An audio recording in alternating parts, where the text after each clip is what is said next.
नमस्कार साथियों, जय हिंद, वंदे मातरम। बहुत बहुत स्वागत है आप सभी को हमारे यूट्यूब चैनल अमेरम एकेडमी में।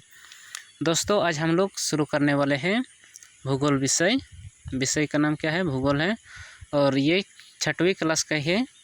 तो आज जो हम लोग शुरू करने जा रहे हैं भूगोल विषय, तो सबसे पहले उसके बारे में थोड़ा जानेंगे कि एक्चुअल में भूगोल है क्या चीज़। तो चलिए शुरू करते हैं। तो उसकी परिचय क्या है कि भूगोल को अंग्रेजी में क्या कहते हैं? ज्योग्राफी कहते हैं। मतलब जो हम लोग का विषय है भूगोल, तो उसको क्या कहते हैं? ज्योग्राफी कहते हैं। और ज्योग्राफी जो है 2 शब्दों से मिलकर बना है। और ये ज्योग्राफी क्या है? ये ग्रीक भाषा है और ये 2 शब्दों से मिलकर बना है। कौन कौन से शब्द आप यहाँ पर देख सकते हैं? एक है जियो और दूसरा है ग्राफी। यहाँ पर दोस्तों देखिए कि जियो का अर्थ क्या होता है? कि जियो का अर्थ होता है भूमि और ग्राफी का अर्थ होता है लिखना या आकलन करना।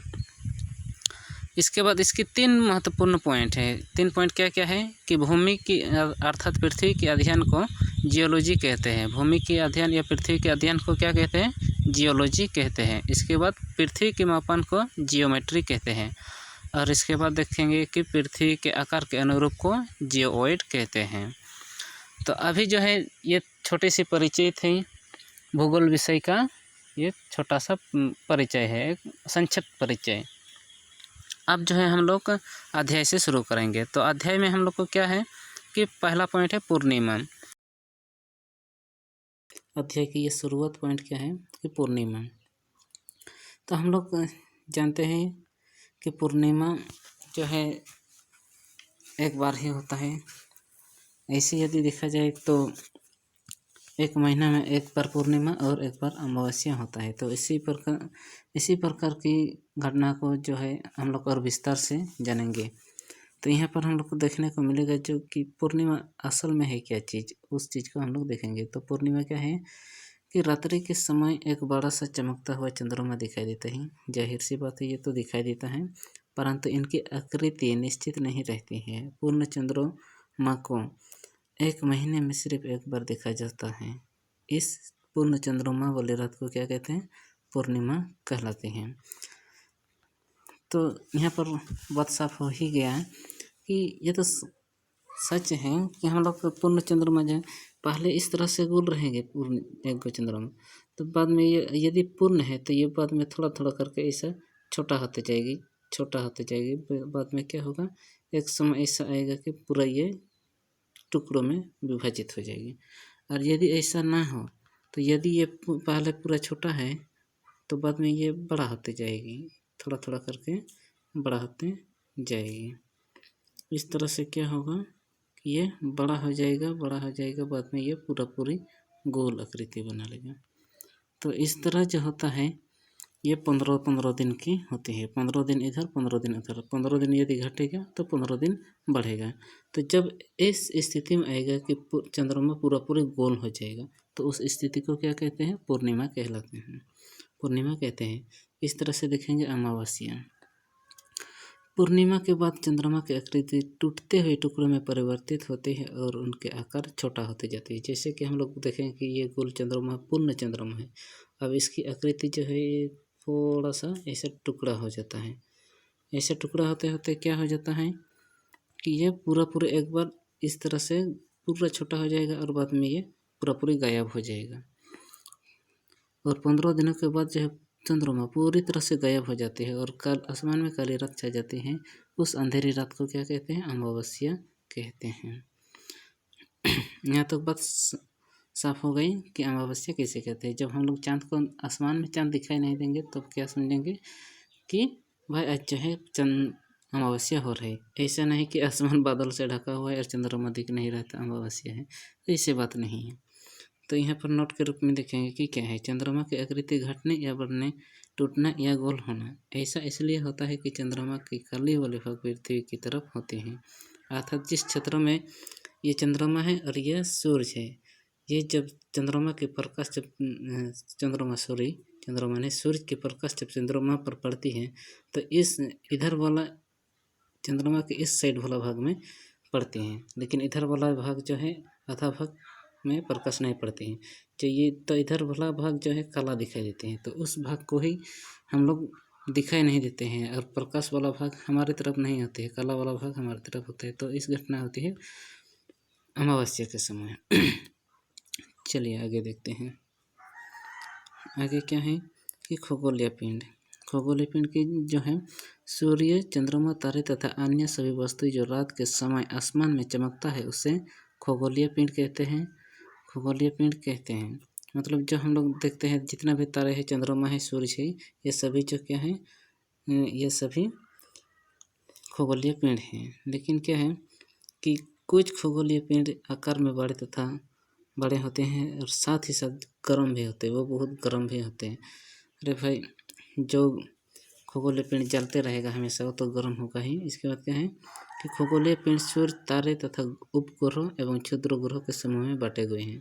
अर्थात ये जो खगोलीय पिंड जो है सूर्य, तारे, उपग्रह, ग्रह, क्षुद्र ग्रह, इन समूह को मिलकर बना हुआ है खगोलीय पिंड। ये दूसरे भाषा में हम लोग बोल सकते हैं। तो ये कितना भागों में बांटे हुए हैं, कितना समूह में बांटे हुए हैं। सूर्य भी है खगोलीय पिंड है, तारे भी खगोलीय पिंड है, ग्रह भी खगोलीय पिंड है, उपग्रह भी खगोलीय पिंड है और क्षुद्र ग्रह एवं उनके समूह भी खगोलीय पिंड ही कहलाएंगे। इसके बाद क्या है, ये गैसों के बने होते हैं। खगोलीय पिंड के पास अपने उष्मा तथा प्रकाश होते हैं। यहाँ पर नोट करने की मतलब एक महत्वपूर्ण जो है महत्वपूर्ण पॉइंट क्या है कि यहाँ पर जो है देखो, यहाँ पर बोला गया कि खगोलीय पिंडों के पास अपने उष्मा तथा प्रकाश होते हैं, परंतु कुछ देखो ग्रहों के पास जो है उष्मा तथा प्रकाश नहीं होते। और यहाँ क्या है कि खगोलीय पिंड जो है तारे, ग्रह तथा उपग्रह सभी जो है अति समूह में बटे हुए, तो ये सब भी खगोलीय पिंड ही है। अर्थात मतलब कहने का मतलब क्या है, ये जो खगोलीय पिंड है कुछ में जो है अपना उष्मा और प्रकाश होंगे, लेकिन कुछ में अपना उष्मा और प्रकाश नहीं होंगे, जिससे हम लोग सामान्य भाषा में ग्रह भी कहेंगे। चलिए अब आते हैं आगे तरफ। अब अगला पॉइंट है तारा। वे सभी खगोलीय पिंड जिनकी अपनी उष्मा तथा प्रकाश होती है उसे क्या कहते हैं, तारा कहते हैं। जिसके पास मतलब अपना उष्मा होगा, प्रकाश होगा, वह क्या है, तारा है। तारा उष्मा और प्रकाश हमेशा उत्सर्जित करते हैं। क्या करते हैं, प्रकाश और उष्मा हमेशा उत्सर्जित करते हैं। तथा क्या कहते हैं, हमारे सौरमंडल में स्थित सूर्य भी एक क्या है, तारा है। तो क्या है, सूर्य भी एक तारा है। नक्षत्र मंडल रात्रि के समय आसमान में अनगिनत तारे नजर आते हैं, लेकिन उनमें से कुछ तारे समूह में रहते हैं। क्या होते हैं, कुछ तारे जो है समूह में रहते हैं। समूह में होने के कारण विभिन्न आकृतियाँ बनाती हैं। तारे के उस विभिन्न आकृति वाले समूह को क्या कहते हैं, नक्षत्र मंडल कहते हैं। नक्षत्र मंडल कहते हैं। अब समझ में आया कि नक्षत्र मंडल क्या कहते हैं, मतलब तारे के समूह को ही नक्षत्र मंडल कहते हैं। मतलब वो विभिन्न तरह के आकार बनाएंगे। कुछ कितना मतलब कुछ में 8 तारे होंगे, कुछ में 12, कुछ में 7, कुछ में 15, कुछ में अधिक भी होंगे। तो इसी तरह के समूह में जो तारा रहेंगे और कुछ आकृतियाँ बनाएंगे उसे क्या कहते हैं, नक्षत्र मंडल कहते हैं। उदाहरण के लिए क्या है, लिटिल बियर नक्षत्र मंडल। तो अभी इसके बारे में जानेंगे, लिटिल बियर नक्षत्र मंडल के बारे में। इस नक्षत्र मंडल में 7 तारे होते हैं, अर्थात 7 तारों का समूह है। ये जो लिटिल बियर नक्षत्र मंडल है, ये कितना तारे का समूह है, 7 तारे का समूह है। अगला जो क्या है, इस नक्षत्र मंडल में 7 तारे होने के कारण इसे क्या कहते हैं, सप्तऋषि भी कहते हैं। तो ये सप्तऋषि, अब यहाँ पर क्वेश्चन ये बनता है कि सप्तऋषि किसे कहते हैं। तो सप्तऋषि किसे कहते हैं, मतलब उस 7 तारे के समूह को सप्तऋषि कहते हैं, अर्थात इसे लिटिल बियर नक्षत्र मंडल भी कहते हैं। अगला पॉइंट है कि लिटिल बियर एक बड़े नक्षत्र मंडल उर्सा मेजर या बिग मेजर के भाग है। किसकी भाग है, उर्सा मेजर या बिग बियर। मतलब एक बड़ा सा नक्षत्र मंडल है, उसमें बहुत सारे तारे हैं, लेकिन उसमें से एक भाग क्या है, उर्सा मेजर। मतलब उर्सा मेजर का एक बहुत बड़ा नक्षत्र मंडल है और उसका एक भाग क्या है, लिटिल बियर है। तो उस नक्षत्र मंडल का एक भाग है। अगला पॉइंट है ध्रुव तारा। ध्रुव तारा हम लोग किससे कहेंगे, रात्रि के समय उत्तर की दिशा में अत्यधिक चमक के साथ चमकने वाले तारा को क्या कहते हैं, ध्रुव तारा कहते हैं। तो ये जो ध्रुव तारा है ये रात्रि के समय मतलब बहुत तेज से चमकता है, अत्यधिक चमकता है, तो उसे क्या कहते हैं, ध्रुव तारा कहते हैं। अगला पॉइंट क्या है कि उत्तर दिशा में दिखने के कारण इसी तारा को क्या कहते हैं, उत्तरी तारा भी कहा जाता है। ध्रुव तारा को ही उत्तरी तारा कहा जाता है। यह आसमान में एक ही स्थान पर रहती है। मतलब ये स्थान नहीं बदलता है। इसके बाद क्या है, ध्रुव तारा की स्थिति सप्तऋषि की सहायता से की जा सकती है। यहाँ पर ये जो समूह अब देख रहे हैं ये ध्रुव तारा के समूह है। इसके बाद ये 3 तरह के समूह हैं। इसके पार में जो एक तारा दिखाई दे रहा है उसको क्या कहते हैं, ध्रुव तारा कहते हैं। और ये 7 तारा का समूह क्या है, सप्तऋषि या नक्षत्र मंडल है। तो इस प्रकार से मतलब ध्रुव तारा की स्थिति हम लोग पता कर पुराने ज़माने में जो लोग थे इसी ध्रुव तारा की सहायता से अपनी मतलब दिशा का पता लगा लेते थे। और रात का भी समय कभी कोई ज्ञात नहीं था तो उस समय कितना रात हुआ है इसी तरह की सहायता से वो लोग करते थे। अगला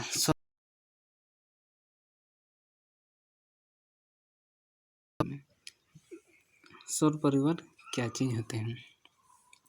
सूर्य ग्रह, ग्रह मतलब 8 ग्रहों, उपग्रह तथा अन्य खगोलीय पिंड। अन्य खगोलीय पिंड में देखो क्या क्या चीज़ आते हैं, यह है क्षुद्र ग्रह एवं उल्का पिंड। आगे हम बताएंगे कि क्षुद्र ग्रह क्या है, उल्का पिंड क्या है। फिलहाल आप यही समझिए कि सूर्य, उपग्रह, ग्रह और अन्य खगोलीय पिंड मतलब क्षुद्र ग्रह और उल्का पिंड के समूह को क्या कहते हैं, सौर परिवार। इस सौर परिवार को ही क्या कहते हैं, इससे ही सौरमंडल कहते हैं। अर्थात सौरमंडल और सौर परिवार कोई दो भिन्न भिन्न चीज़ नहीं है, दोनों एक ही चीज़ है। सौर परिवार और सौरमंडल एक ही बात है। सौर परिवार अर्थात सौरमंडल का मुखिया यह सूर्य है। सूर्य यह सौरमंडल के केंद्र में स्थित एक विशाल तारा है। सूर्य के पास अपना ऊष्मा तथा प्रकाश है। यह ऊष्मा तथा प्रकाश का शक्तिशाली भंडार है। इसके बाद क्या है, सूर्य गैसों के बने होते हैं तथा यह हाइड्रोजन और हीलियम के विशाल भंडार है। सूर्य क्या है, हाइड्रोजन और हीलियम के विशाल भंडार है। सूर्य हाइड्रोजन का हीलियम में बदलने की प्रक्रिया मतलब हाइड्रोजन से हीलियम में जो बदलने की प्रक्रिया है उसे नाभिकीय संलयन कहते हैं, जिसके कारण से क्या होता है, वो हमेशा जलते रहता है। यहाँ पर यह हाइड्रोजन है और यहाँ से हाइड्रोजन से ये क्या बनेगा, हीलियम में, तब ये सूर्य जलते रहता है। इस तरह से वो जलते रहता है। इसी वजह से सूर्य किस लिए जलता है, वो हाइड्रोजन से हीलियम के बदलने की प्रक्रिया से वो जलते रहता है। सूर्य उन सभी ग्रहों को प्रकाशित करते हैं जो उनके चारों ओर चक्कर लगाता है। सूर्य का व्यास पृथ्वी से लगभग 108 गुना अधिक है तथा ये पृथ्वी से 15 करोड़ किलोमीटर की दूरी पर स्थित है। ग्रह, कुछ खगोलीय पिंड में अपना ऊष्मा तथा प्रकाश नहीं होते, उससे उस खगोलीय पिंड को क्या कहते हैं, ग्रह कहते हैं तथा ये तारे के प्रकाश से प्रकाशित होते हैं। हमारे सौरमंडल में 8 ग्रह है तथा सूर्य के चारों ओर परिक्रमा करते हैं। ग्रहों को अंग्रेजी में क्या कहते हैं, प्लैनेट कहते हैं, जो ग्रीक भाषा है। प्लैनेट क्या है, ग्रीक भाषा है, प्लैनेटाई से लिया गया है। प्लैनेटाई से क्या किया गया है, लिया गया है। प्लैनेटाई का शाब्दिक अर्थ क्या है, परिभ्रमक अर्थात चारों ओर घूमने वाला। ग्रहों के 2 प्रकारों के क्रम में लिखा जाता है। ग्रहों को 2 प्रकारों के क्रम में लिखा जाता है। कितने प्रकार, 2 प्रकार के, एक सूर्य से दूरी के आधार पर और आकार के आधार पर। तो देखेंगे आकार के आधार पर जो है सूर्य से आकार के आधार पर नहीं, सूर्य से दूरी के आधार पर किस प्रकार से मतलब ग्रह को सजाया गया है। तो पहले में सूर्य के नज़दीक कौन है, बुध है, इसके बाद शुक्र, इसके बाद पृथ्वी, मंगल, बृहस्पति, शनि, यूरेनस एवं नेपच्यून। नेपच्यून जो है सबसे दूरी पर स्थित है और सबसे नज़दीक ग्रह कौन है, बुध है। हमारा पृथ्वी कितना नंबर है, तीसरी ग्रह है। सूर्य से दूरी के आधार पर तीसरे ग्रह है। आकार की दृष्टि से देखा जाए तो कौन से ग्रह है, बृहस्पति सबसे बड़ी ग्रह है, इसके बाद शनि, यूरेनस, नेपच्यून, पृथ्वी, शुक्र, मंगल एवं बुध। बुध जो है सबसे छोटा ग्रह है और सबसे बड़ा ग्रह कौन है, बृहस्पति है। हमारा पृथ्वी कितना है, पहला, दूसरा, तीसरा, चौथा, पाँचवा। तो हमारा पृथ्वी जो है 5वां सबसे बड़ा ग्रह है।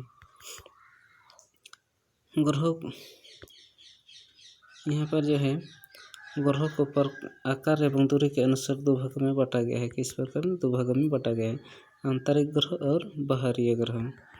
आंतरिक ग्रह में कौन कौन से है और इसे मतलब किस आधार पर रखा गया है, तो यह सूर्य के नज़दीक तथा क्षुद्र ग्रह से आंतरिक पथ पर परिक्रमा करने वाला ग्रह होते हैं। क्या होता है, ये सूर्य से नज़दीक होंगे तथा क्षुद्र ग्रह के आंतरिक पथ पर परिक्रमा करने वाले ग्रह होते हैं। यह चट्टान के बने होते हैं तथा आकार में छोटे एवं भारी होते हैं। ये आंतरिक ग्रह जो है ये भारी भी होंगे, आकार में छोटा होंगे, लेकिन चट्टान के बने होंगे। इनकी संख्या 4 है। और कौन कौन से? बुध है, शुक्र है, पृथ्वी है और मंगल है। ये एक क्षुद्र ग्रह की पट्टी है। क्या है? क्षुद्र ग्रह। यहाँ पर सिर्फ क्षुद्र ग्रह पाए जाते हैं, बहुत सारे क्षुद्र ग्रह पाए जाते हैं, यहाँ पर भरा हुआ है। तो इधर क्षुद्र ग्रह से आंतरिक परत में जो है 24 ग्रह गति करेंगे। यहाँ पर मंगल हुआ, यहाँ पर पृथ्वी हुआ, यहाँ पर शुक्र हुआ, यहाँ पर बुध हुआ और यहाँ पर सूर्य हुआ। तो ये सूर्य के चारों मतलब सामने बुध है, शुक्र है, पृथ्वी है और मंगल है। तो इन सभी ग्रहों को क्या कहते हैं? आंतरिक ग्रह कहते हैं।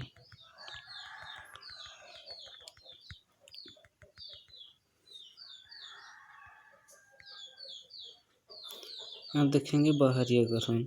सूर्य से दूर तथा क्षुद्र ग्रह से बाहरी पथ पर परिक्रमा करने वाला ग्रह होते हैं। ये गैसों के बने होते तथा आकार में बड़े एवं हल्के होते हैं। इनकी संख्या भी 4 है। अब देखेंगे बृहस्पति, शनि, यूरेनस और नेपच्यून, ये भी 4 ग्रह हैं। लेकिन ये क्या है?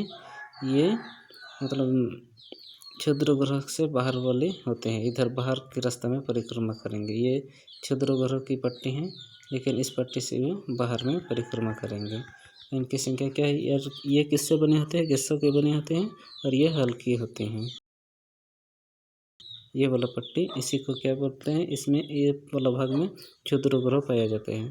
और यहाँ से आंतरिक वाला भाग जितना भी मतलब रास्ता है, इधर इस रास्ता से इधर अंदर वाला को आंतरिक ग्रह कहते हैं और इधर बाहर वाला को बाहरी ग्रह। तो ये बृहस्पति है, शनि है, यूरेनस है और नेपच्यून है। नेपच्यून बहुत बाहर है, बहुत दूर पर स्थित है। यहाँ पर नेपच्यून बहुत दूरी में स्थित है। ठीक है। अब देखते हैं बुध ग्रह के बारे में जानते हैं। अच्छा, यहाँ पर नोट थोड़ा सा नहीं बता दिए, चलिए नोट बता देते हैं। यहाँ पर नोट, सौरमंडल के सभी ग्रह जो है एक निश्चित दीर्घ वृत्ताकार पथ पर मतलब सूर्य के चारों ओर चक्कर लगाते हैं। किसमें? एक रास्ता है, रास्ता जैसे, और वो बहुत बड़ा होता है, वृत्ताकार है, उसी रास्ता पर वो लोग चक्कर लगाते हैं। इस दीर्घ वृत्ताकार पथ को क्या कहते हैं? कक्षा कहते हैं। ये क्लास वाला कक्षा नहीं है, वृत्ताकार पथ को कक्षा कहते हैं। मान लीजिए यहाँ पर सूर्य है, ये क्या है? सूर्य है। बुध घूम रहा है इस वृत्ताकार पथ पर, और ये शुक्र, इसके बाद ये पृथ्वी। तो ये सभी पथ जो है, ये सभी पथ क्या है? ये सभी पथ को कक्षा कहते हैं। अब आते हैं बुध के बारे में। मरकरी, यह सूर्य की सबसे नज़दीक ग्रह है। यह चट्टान के बने होते तथा आकार में छोटे एवं भारी हैं। ये बहुत छोटे हैं लेकिन आकार में छोटा है, लेकिन ये बहुत भारी है। और किससे बने होते हैं? ये चट्टान के बने हैं, बुध ग्रह। यह सूर्य के चारों ओर चक्कर लगाने में कितना दिन? 88 दिन समय लगाते हैं। 88 दिन में ये पूरा करते हैं। इसके बाद शुक्र, यह सूर्य से दूरी के अनुसार दूसरी ग्रह है। कौन सी ग्रह है? दूसरी ग्रह है। यह सौरमंडल का सबसे गर्म तथा आकार में 6वां सबसे बड़ा ग्रह है। यह बहुत गर्म भी है और आकार में कितना है? 6वां सबसे बड़ा ग्रह है। इसके बाद क्या है? इनकी आकार एवं आकृति लगभग पृथ्वी के समान है, इसलिए इसे पृथ्वी का जुड़वा भी कहते हैं। यहाँ पर यह क्वेश्चन ऐसा बनता है कि पृथ्वी का जुड़वा ग्रह किसे कहते हैं? तो पृथ्वी का जुड़वा हम लोग कैसे कहते हैं? शुक्र को ही कहेंगे।